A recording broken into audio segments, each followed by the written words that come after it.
உங்களுக்கும் மேட்ரிக்ஸ் அப்படிங்கிற ஒரு சாப்டர் ரொம்ப கஷ்டமாக இருக்கா? ஏன் நம்ம இந்த மேட்ரிக்ஸ் அப்படிங்கிறத பற்றி பார்க்க போகிறோம் அப்படின்னா, இப்போ ஜேஇ அது எழுத போகிறோம், இல்லை ஐஐடி அது எழுத போகிறோம் அப்படின்னா மேட்ரிக்ஸ் அப்படிங்கிற ஒரு சாப்டர் ரொம்ப முக்கியமான சாப்டரு. இந்த சாப்டர் எங்கேருந்து நமக்கு வரும் அப்படின்னா 10th 11th 12th அட்மோஸ்ட் அவங்க நமக்கு 9th இதெல்லாம் ஆரம்பிச்சிருவாங்க. மேட்ரிக்ஸில் 9th ஆரம்பிப்பாங்க. இப்போ ட்ரெண்டாக என்ன அப்படின்னு கேட்டிங்கன்னா, இப்போ ஜேஇ ஐஐடி அப்படிங்கிறதெல்லாம் முதல்ல 12th இருந்து தான் அவேர்னஸ் அதிகமாக இருந்துச்சு. இப்போ 9th இருந்தே எல்லாம் என்ன செய்ய ஆரம்பிச்சிட்டாங்க அப்படின்னா ஜேஇக்கு ஐஐடிக்கு நீட்டுக்கு இதுக்கெல்லாம் படிக்கிறாங்க. மேக்ஸ் ஓரியன்ட் அப்படின்னு சொல்லும்போது 2 கொடுக்குறோம். ஒன்று ஐஐடி, இன்னொன்று ஜேஇ. மேக்ஸு அப்படின்னு காம்படேட்டிவ் எக்ஸாம்ஸில் எதெல்லாம் வருதோ அதில் மேட்ரிக்ஸை பற்றி ஒரு சில கேள்விகள் கண்டிப்பாக இருக்கும். அதுலேயும் ஜேஇயில் மேட்ரிக்ஸ் முதல் பாடமே அதுதான். அப்போ மேட்ரிக்ஸ் ரொம்ப கஷ்டமாக இருக்குன்னு ஃபீல் பண்ணுறீங்களா? நோ ப்ராப்ளம், அதுக்கான வீடியோ தான் இது. வாங்க வீடியோவை பார்க்கலாம். வீடியோவை ஸ்கிப் பண்ணாமல் பாருங்கள். ஏன்னா இது ஜேஇ மற்றும் ஆல் காம்படேட்டிவ் எக்ஸாம்ஸுக்கு பொருந்துகிற மாதிரியான டாபிக்ஸ் தான் இது. டாபிக் பேஸ்டில் இதில் இன்ட்ரோ அப்படிங்கிறது என்னென்ன வரும் அப்படின்றத கொடுத்துருக்கேன். தொடர்ந்து வாட்ச் பண்ணுங்கள். இது மாதிரி நமக்கு கோர்ஸ் வேணும் அப்படின்னு சொன்னால் ஆன்லைன் அண்ட் ஆஃப்லைன் கோர்ஸ் இருக்குது. நீங்கள் கமெண்டில் போடுங்க. ப்ளஸ் இந்த நம்பருக்கு நீங்கள் வாட்ஸ்அப் பண்ணீங்க அப்படின்னா ஆன்லைன்லேயும் கிளாஸ் எடுக்கப்படும். ஓகே, ரைட், பண்ணலாமா? இப்போ மேட்ரிக்ஸ் அப்படின்னா என்ன அப்படிங்கிறத பற்றி பார்க்கணும். அதுக்கு முன்னாடி மேட்ரிக்ஸில் எதெல்லாம் பேசிக்காக வரும் அப்படிங்கிறத பார்த்துக்குங்க. மேட்ரிக்ஸில் பேசிக்காக இருக்கிறது ரோ அண்டு காலம். இதை வச்சு தான் அதிகபட்சமாக யூஸ் பண்ணுவோம் நம்ம, இல்லையா? அப்போ ஒரு மேட்ரிக்ஸ் அப்படின்னா என்ன, அதனுடைய டெஃபினிஷன் என்ன, இதில் அதிகமாக கேள்விகள் கேட்கலாம். டெஃபினிஷன் உண்டு. A set of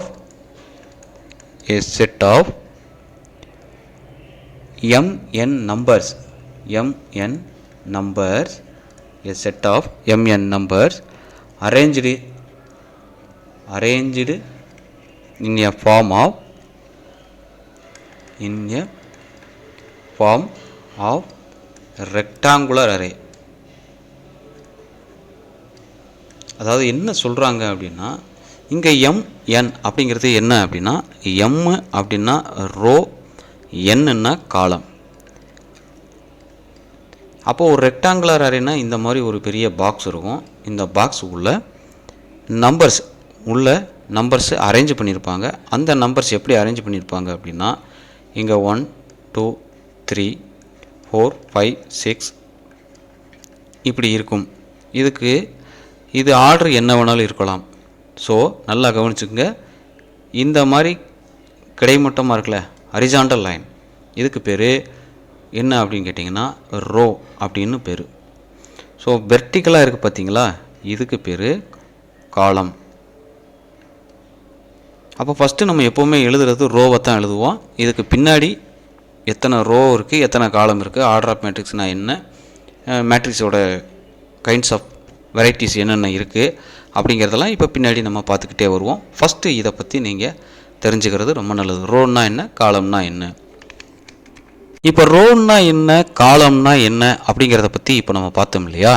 அதுக்கப்புறம் நம்ம எதை பற்றி பார்க்க போகிறோம்னா, ஒரு மேட்ரிக்ஸ் அது எப்படி இருக்கும். அப்போ ஏங்கிறது என்ன அப்படின்னா நேம் ஆஃப் த மேட்ரிக்ஸ். இது என்ன வேணாலும் இருக்கலாம், ABCS எது வேணாலும் இருக்கலாம். ஆனால் மேக்ஸிமம் நமக்கு ஏல தான் இருக்கும், சரிங்களா? இந்த பக்கம் ரெக்டாங்குலர் அரே இது இருக்கும், ரெக்டாங்குலர் பாக்ஸ் இருக்கும். இங்கே என்ன அப்படின்னா AIJ. அப்போ இந்த ஐஜேவை நம்ம எப்படி சொல்கிறோம் அப்படின்னா A11, அதாவது ஃபஸ்ட்டு ரோவில் ஃபஸ்ட்டு காலம், அதே இது ஃபஸ்ட்டு ரோவில் செகண்ட் காலம், ஃபஸ்ட்டு ரோவில் தேர்டு காலம், இப்படியே போகுதா? அப்போ A1N அப்படி வரைக்கும் போகும். அடுத்து இங்கே வரும்போது A21 இப்படியே வந்துக்கிட்டே இருக்குமா? அப்போ இது N, சரிங்களா? AMN. அப்போ இந்த இடத்துல நீங்கள் நல்லா கவனிச்சுக்கோங்க. இங்கே 1, இங்கேயும் 1, இங்கேயும் 1, 1 1ன்னு வரும். அப்போ 1ங்கிறது எம் காலம். சரிங்களா? இப்போ ரோ, இந்த இது வந்து ரோ. அப்போ இது எப்படி மாறும்னா AM1. அப்போ இங்கே வரும்போது மட்டும்தான் AMN அப்படின்னு வரும். சரிங்களா? இங்கே இது வந்து ரோவில் இருக்கும். ஃபஸ்ட்டு ரோவில் nth காலம், இது ஃபஸ்ட்டு ரோவில் ஃபஸ்ட்டு காலம். சரிங்களா? அப்போ இது எம் ரோ எம் காலம். ஸோ காலம்ங்கிறது என்ன, ரோங்கிறது என்னங்கிறது தெரிஞ்சுக்கணும். அப்போ மேட்ரிக்ஸ் இப்படி தான் இருக்கும். இதில் என்ன வேணாலும் நம்பர்ஸ் இருக்கலாம். இதுக்கு பிறகு நாம் எதை பற்றி பார்க்க போகிறோம் அப்படின்னா டைப்ஸ் ஆஃப் மேட்ரிக்ஸை பற்றி பார்க்க போகிறோம். அப்போ டைப்ஸ் ஆஃப் மேட்ரிக்ஸில் என்னென்ன வெரைட்டி வரும் பார்த்தலாமா? முதல்ல இப்போ ஒரு டைப் ஆஃப் மேட்ரிக்ஸில் ஃபஸ்ட்டு கொஸ்டின் என்ன, ஃபஸ்ட்டு என்ன அப்படின்னு கேட்டிங்கன்னா ரோ மேட்ரிக்ஸ் அப்படின்னு பேர். அப்போ ரோ மேட்ரிக்ஸ்னால் என்ன டெஃபினேஷன் கொடுக்குறாங்க அப்படின்னா a matrix having only one row is called row மேட்ரிக்ஸ்னு பேர். சரிங்களா? அப்போ என்ன அர்த்தம் அப்படின்னா ஒன்லி ஒன் ரோ. அப்போ ரோன்னா எப்படி இருக்கும், நான் சொன்னேன் இல்லையா, இப்படி கிடைமட்டமாக தானே இருக்கும். அதாவது இது ஹரிசாண்டல் லைனாக இருக்கும். அப்போ 1 2 3 4. அப்போ ஒரே ரோவாக இருக்குது. இந்த ஒரே ரோவில் எத்தனை காலம் இருக்குது? 1 2 3 4. அப்போ ஒரு ரோ 4 காலம் இருக்குது. இதுக்கு பேர் தான் ரோ மேட்ரிக்ஸ் அப்படின்னு பேர். சரிங்களா? அடுத்து வந்து காலம் மேட்ரிக்ஸ். காலம் மேட்ரிக்ஸுங்கிறது இதை அப்படியே மாற்றி எழுதிட்டிங்கன்னா அது காலம் மேட்ரிக்ஸ். இப்போ பார்த்தீங்கன்னா இந்த மாதிரி இருக்கும் 1 2 3 4.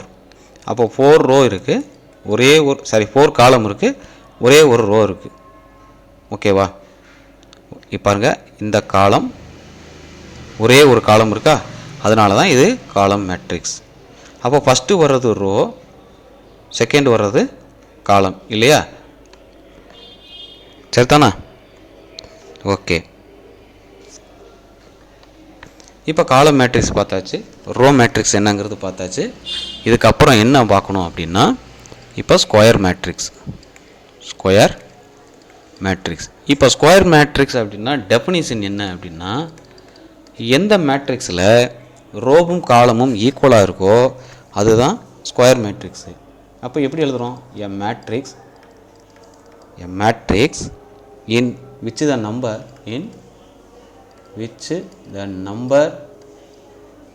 number of rows and number of columns are equal. எதில் வந்து ரெண்டும் ஈக்குவலாக இருக்கோ அதை நாம் என்னன்னு சொல்கிறோம் அப்படின்னா ஸ்கொயர் மேட்ரிக்ஸ்ன்னு சொல்கிறோம். இப்போ ஃபார் எக்ஸாம்பிள் பாருங்கள்.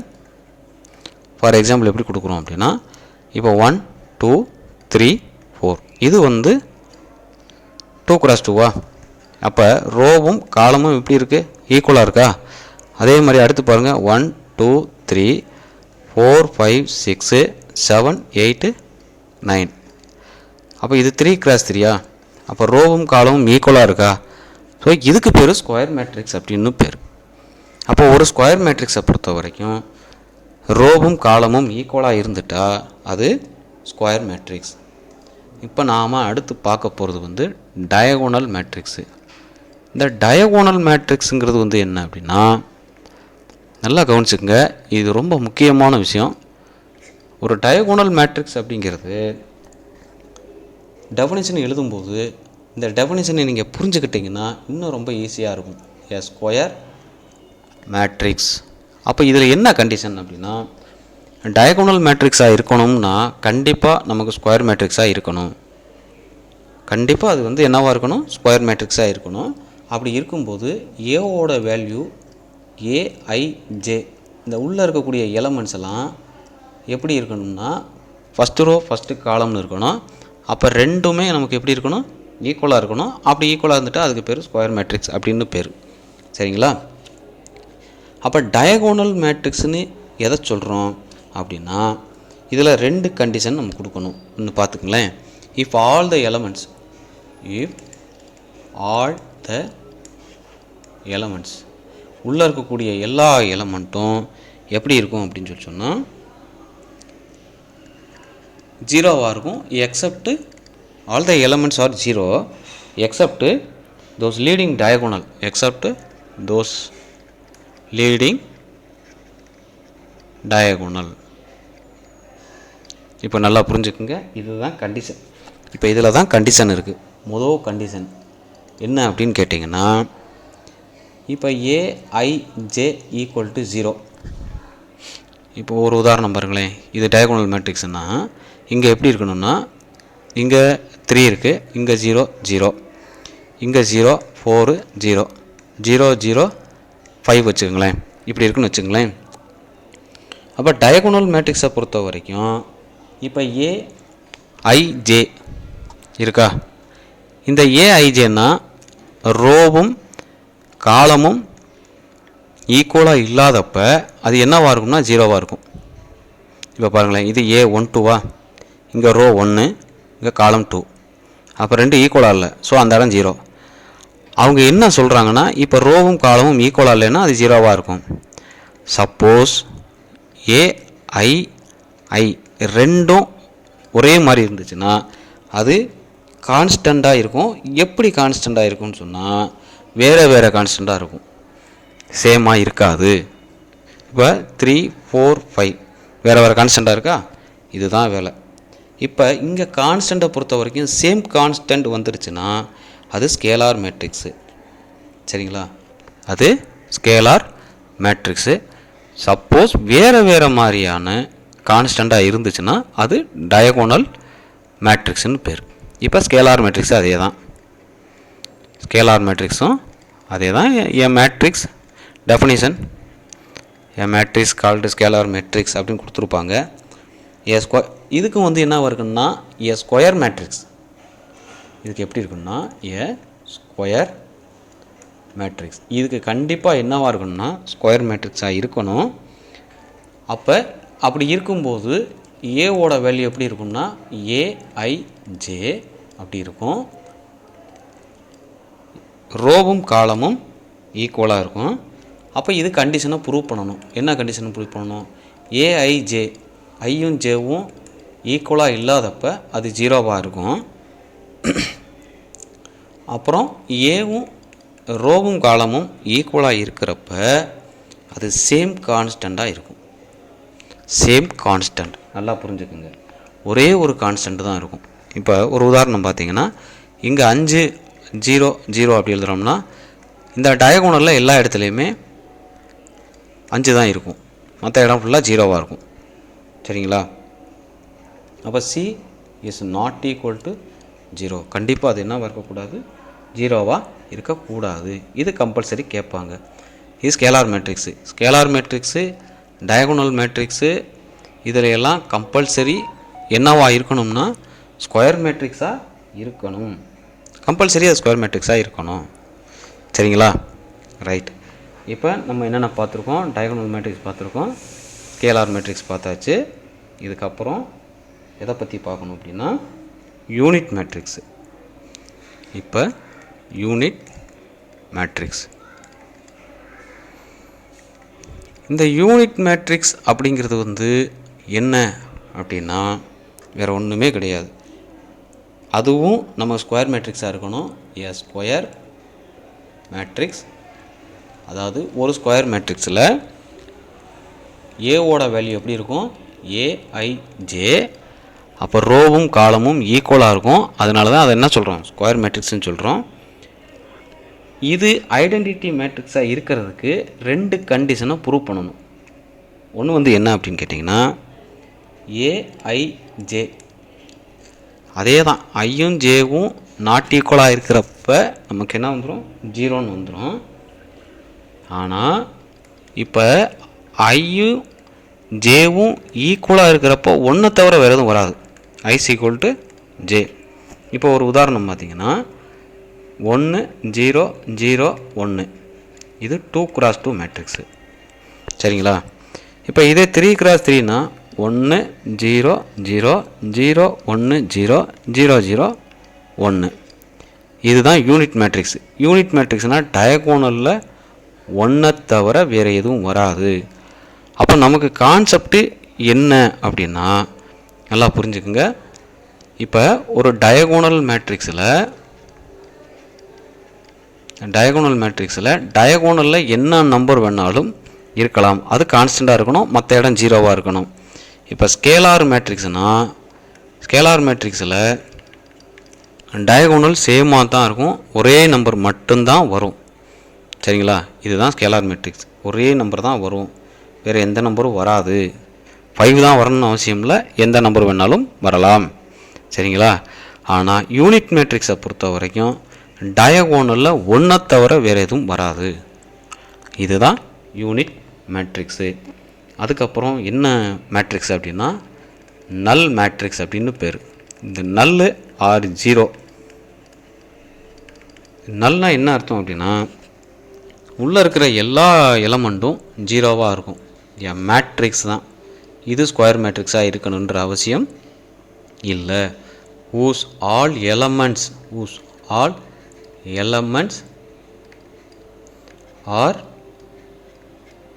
0. இங்கே இருக்கிற எல்லா எலமெண்ட்டும் நமக்கு எப்படி இருக்கும் அப்படின்னா ஜீரோவாக தான் இருக்கும், வேறு எதுவுமாவே இருக்காது. புரியுதுங்களா உங்களுக்கு? அப்போ ஜீரோவை தவிர வேறு எந்த எலமெண்ட்டும் அதுக்குள்ளே இருக்காது. அதுக்கு பேர் தான் நல் மேட்ரிக்ஸ் அப்படின்னு பேர். இதை வச்சு தான் சம்மு நிறையா வரும். சரிங்களா? அதுக்கப்புறம் அப்பர் லேயர் மேட்ரிக்ஸ்னால் உங்களுக்கு தெரியும்,